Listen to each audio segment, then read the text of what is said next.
Welcome to the end of the carrot of Rocket Rabbit Commentaries Race Through the Galaxy. In this final episode, we are going to take our acceleration way high with a low max speed in this death race mode.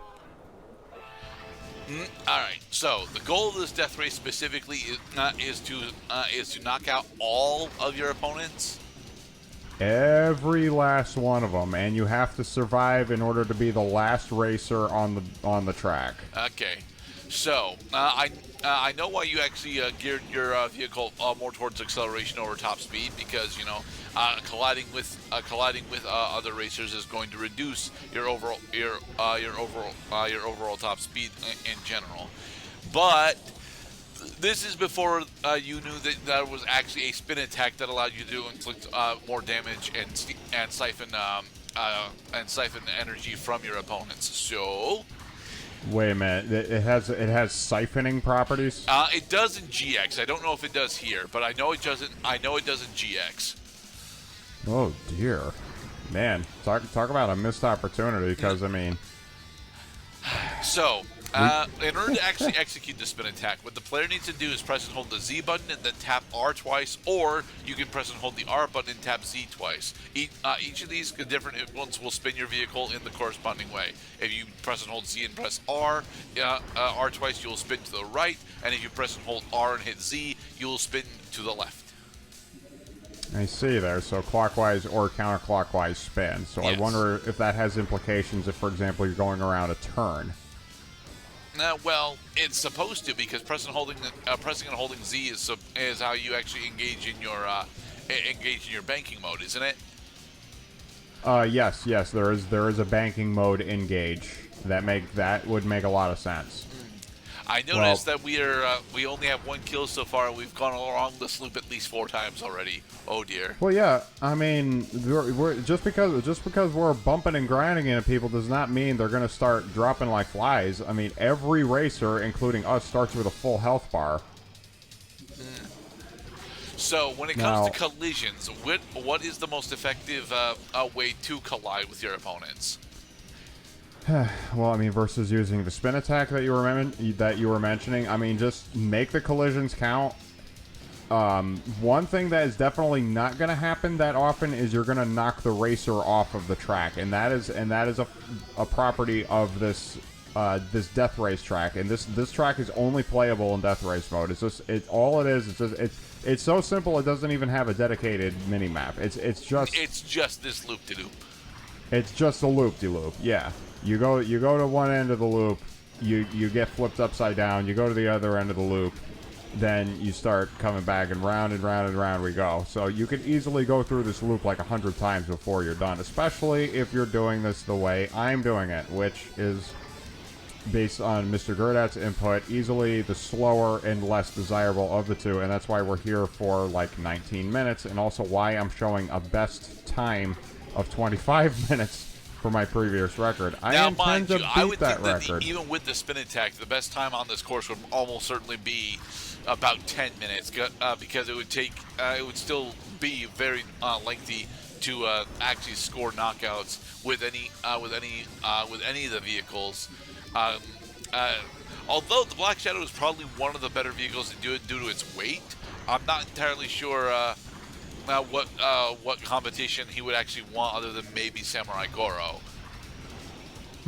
Yes, I mean, don't get me wrong. The weight will only change the degree of your advantage. Any of the 30 racers in F-Zero X are worthy contenders in death race mode. See, there's the AI doing the spin attack. Yeah, but, and that's why I got confused when that is the actual spin attack, because I'm pretty sure you're right. Just the problem is, every time I see a computer AI do that, there's nobody next to them. So, like, what the fuck are they doing? They're flaunting? I mean, believe me, I mean, this game is all about, like, taunting your opponent. I mean, that's why Captain Falcon really wanted to, bring out the grr in people with "show me your moves." What do you got there, buddy? One strategy that I employ in the early game portion, because I easily made at least like 30 attempts at Death Race mode before I finally got a strategy and a finish time that I was happy with. Try colliding from the rear into people while there are lots of racers on the track to cause that racer to collide into a vehicle in front of them, effectively doubling the amount of damage you would ordinarily be doing. I wouldn't say it's double. I think you get like a 50% damage increase because, you know, because you're spreading out the damage across two different vehicles, but... That also is true, is like trying to think of the sum of all the health bars on the track as just one great health bar, kind of not unlike the Living Failures boss fight from Bloodborne, is that each of the individual enemies all are contributing to the same problem. You have to deplete all the health bars in order to win. Although I imagine maybe the spin attack will cause a desirable amount of push, so that because that segment with the boost pad, either right over here, before yeah, the jump or during the jump. I would imagine. I honestly, I would imagine that would be a likelier scenario when there's no guardrail. But the no guardrail section specifically is your heel track. It is a heel track, and my God, is it ever annoying to watch these racers go through the pink stuff. They don't do it all the time, thankfully. Normally, if you see them on you see them on a line, that's the line that they're going to be on until you push them attack into a different line. Precisely. See, we are the net force here. We are the agent of change. Everything else is going to stay the same unless we the player do something. Although you would think, like, you know, maybe if this is a race to the death, why am I the only aggressive racer? I don't see anybody else bumping into each other, you know, deliberately. Are you on novice mode? There are no difficulty settings in Death Race mode. It's just one fixed difficulty. So when you see me start slowing down among a number of bizarre behaviors you'll find yourself doing in death mode, you're going to end up waiting for victims to come along so that you could start attacking them. No, get out of the pink. You son of a bitch. He got some health back. So how are we going to deal with the fact that there was a vehicle in the shield restoration spot? Oh, you can just crush it. Okay.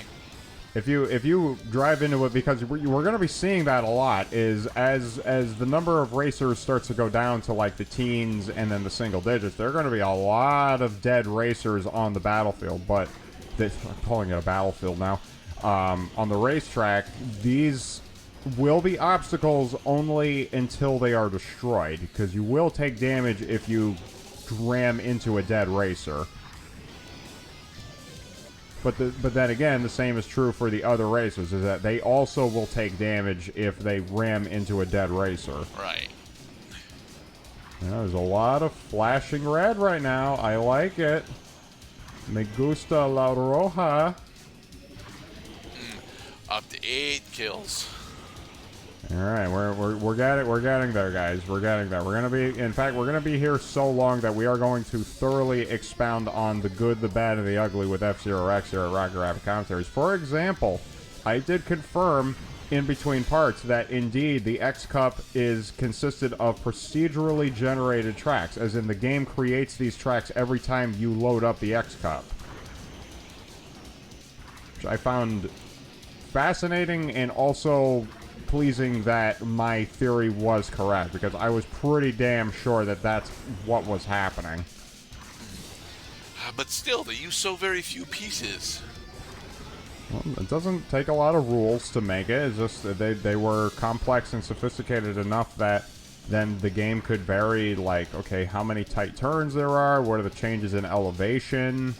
Elevation doesn't actually all that matter for F-Zero X, though. It's definitely supposed to with jumps and such, but one of the rules very specifically is that it can't actually generate courses with jumps. So it can't. Right? Not intentionally, but like if the angle of the slope is so great that if you boost up it, you're gonna start flying. Like I'm pretty sure the X Cup can create tracks that do that. Just goes to show that even games as old as this can do some pretty impressive things with its software. Which means that, indeed, you will get a totally unique experience every time you play the X Cup. No two playthroughs are going to be exactly alike. do they still track your progression progress through the difficulty modes in the X Cup? Yep. You do get credit for completing the X Cup on each of the 4 difficulties. Okay. 12 kills. Yep. As the race goes on, if these guys don't go into the pink, they do not get their health back. Which means over time, we're going to have a freaking massacre on our hands during some of these minutes. The car combat is, for a guy like me coming from Twisted Metal, because I played Twisted Metal first and then realized, oh, this game also has, well, I mean, first of all, you're not supposed to be trying to kill your opponents, you're supposed to be trying to win the race. It was an easy transition for a player who is already used to driving a vehicle and trying to take out as many people as possible as quickly as possible.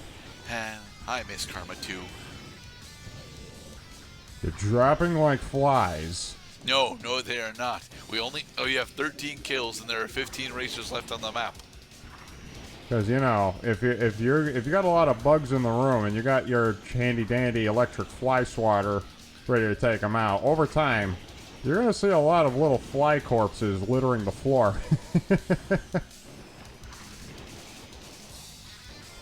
Hey, Jack every Levin. hit count. Once I was you, now I kill you. It is. I do say it is a lot of fun being real, and that's why I found Black Shadow such an appropriate character to play as, because he looks like a freaking comic book villain. Well, he definitely turns into a villain for the story mode of GX, but I don't remember if the anime actually addresses him or not.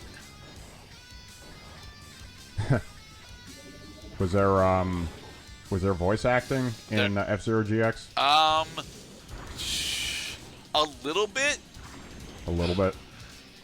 I'm relatively certain that the final dev ghosts specifically have got voiced lines. I don't remember if Captain Falcon himself does, though. Yeah, like why does Captain Falcon get all the love? Why? Because he's the most recognizable of the characters, and while the other 29 racers are all just a bunch of mutes. But again, the other racers aren't actually a bunch of mutes. They have, they have worked out their personalities and limited backstories. Well, yeah, but I'm talking about like verbal mute, as in they have speaking lines, but you don't know what their voices sound like. I mean, all of the characters in this game have speaking lines. If you complete any of the Grand Prix Cups on any difficulty other than Novice, then you get to hear a line of dialogue from them. Like, yeah, I knew I could do it. Of course I could. I'm the best.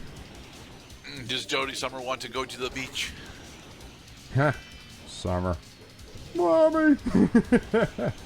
9 other racers left. We're the 10th racer. And we're up to 19 and we're up to 19 kills too. Yeah, I mean, if only we could take all the credit there. Because I'm sure there is somebody out there who can lay claim to getting all 29 of the kills themselves, because if these racers die by crashing into each other, then you don't get that kill. Right.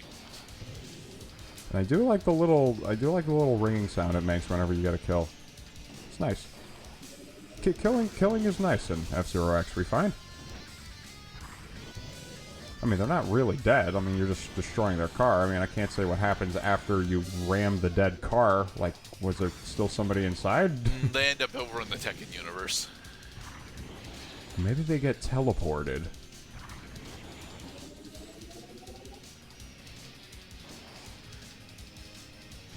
Nearly there, Mr. Gurdad. Nearly there. So one of the vehicles that I actually played a little bit of in Maximum Velocity was the Windwalker, and I didn't see a Windwalker as a vehicle in this game. Well, I mean, just like in the sports world, because this is a galactic sport. I mean, people retire, they move on, they change careers, they exit retirement even. So you want to tell me that the Windwalker and JB Crystal are newcomers on the scene? Well, yeah, if they haven't appeared in previous titles in the F-Zero X series, then of course. Alright, up to 21 kills now. I'm still waiting for that elusive double whammy where not only do I take out their entire health bar, but they also fall off of the racetrack. They're coming. Ah, there he is. Found him. All right, go get him. With your nearly superlative acceleration versus Black Shadow's unfortunately mediocre boost stat. Oh, and believe me, among the trials that I had, I'm pretty sure I tried playing as at least one other racer in Death Race, especially considering that I was more used to playing as the Tier 1 racers. Choose a racer that has an A grip stat. That's the only requirement, I would say. If you try using any racer that has a B or lower, even if your favorite, you're gonna have a hard time, even on a track this simple and this straightforward. Because every time you make a turn in order to ram a car, you run the risk of losing control of your vehicle. And if you lose control of your vehicle, you're either about to take damage or you're about to die.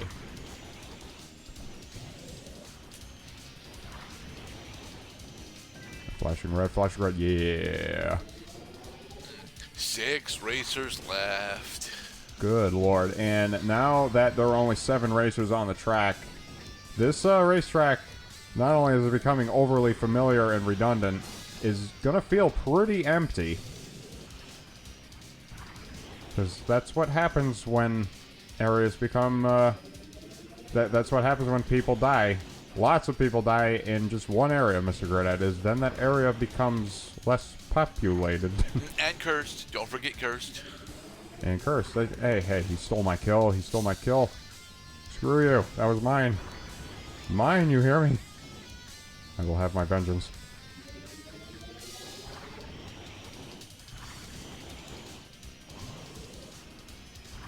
So,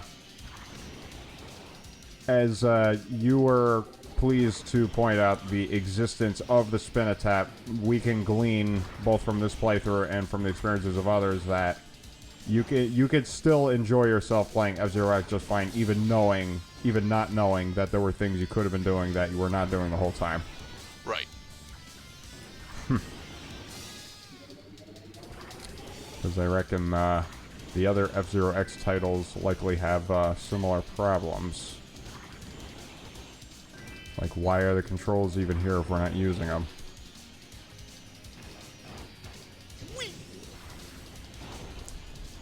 Yeah, excuse me, coming through. It's just you and I think... who is that? Because that's not Dr. Stewart. I think that's the guy that looks like Lost in... like one of the characters from Lost in Space. Okay.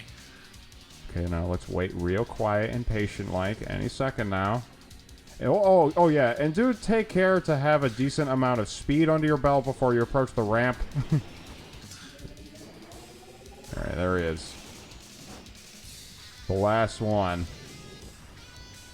Race car looking like a power drill. I'm the one who's gonna bore into you, buddy. Or so you say, Mr. Cloud. He's already looking a little vulnerable there. Heh. You are the walnuts. I am the nutcracker. Alright. Just one more good nudge, and we should be able to pin him into a wall. I'm gonna nudge you to death. There we go. Heh, he crashed into me for the loss, but still counted as my win because it was my collision. And you did do it in under 20 minutes. Nice. Hell yeah. My best time yet in Death Race. Well, so that was a lengthy experience, and I highly recommend. It's a decent racing game, as far as I can tell.